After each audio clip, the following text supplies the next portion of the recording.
السلام علیکم ورحمۃ اللہ وبرکاتہ۔ آج کے اس درس کا موضوع ہے صدقہ۔ بخاری حدیث نمبر 5352۔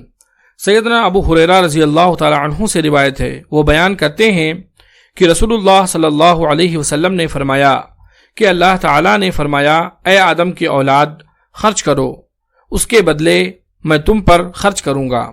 ارشاد باری تعالی ہے، سورۃ المنافقون آیت نمبر 10، وَأَنفِقُوا مِمَّا رَزَقْنَاكُم مِّن قَبْلِ أَن يَأْتِيَ أَحَدَكُمُ الْمَوْتُ فَيَقُولَ رَبِّ لَوْلَا أَخَّرْتَنِي إِلَىٰ أَجَلٍ قَرِيبٍ فَأَصَّدَّقَ وَأَكُن مِّنَ الصَّالِحِينَ۔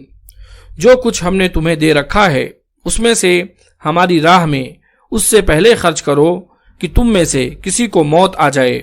تو کہنے لگے، اے ہمارے پروردگار، تم ہمیں تھوڑی دیر کی مہلت کیوں نہیں دیتے کہ میں صدقہ کروں اور نیک لوگوں میں سے ہو جاؤں۔ بخاری حدیث نمبر 1416۔ حضرت ابو مسعود انصاری رضی اللہ تعالی عنہ سے روایت ہے کہ رسول اللہ صلی اللہ علیہ وسلم نے جب ہمیں صدقہ کرنے کا حکم دیا تو ہم میں سے بہت سے بازار جا کر بوجھ اٹھانے کی مزدوری کرتے اور اس طرح ایک مد یعنی کھجور وغیرہ حاصل کرتے اور اسے صدقہ کر دیتے تھے، لیکن سب خرچ نہیں کرتے تھے بلکہ ہمارے پاس لاکھوں میں موجود بھی ہوتے تھے۔ بخاری حدیث نمبر 1426۔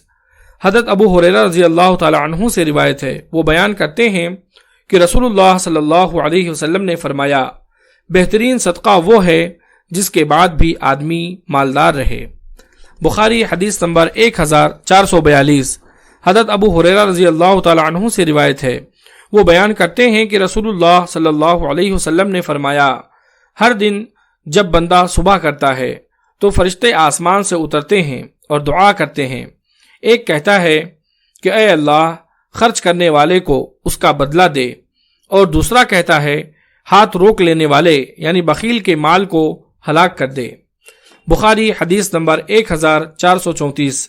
نبی کریم صلی اللہ علیہ وسلم نے حضرت اسماء رضی اللہ تعالی عنہا کو فرمایا، تم خرچ کرو اور شمار نہ کیا کرو، ورنہ اللہ بھی تمہیں گن گن کر دے گا، اور بخیل نہ ہو ورنہ اللہ بھی تم سے روک لے گا، بس حسب استطاعت خرچ کرتی رہا کرو۔ ترمذی حدیث نمبر 2616۔ اس حدیث کی سند صحیح ہے۔ حضرت معاذ بن جبل رضی اللہ تعالی عنہ سے روایت ہے، وہ بیان کرتے ہیں کہ رسول اللہ صلی اللہ علیہ وسلم نے فرمایا، صدقہ گناہ کو اس طرح مٹا دیتا ہے جیسے پانی آگ کو مٹا دیتا ہے۔ چھپا کر پوشیدہ طور پر صدقہ دینا زیادہ افضل ہے۔ بخاری حدیث نمبر 660۔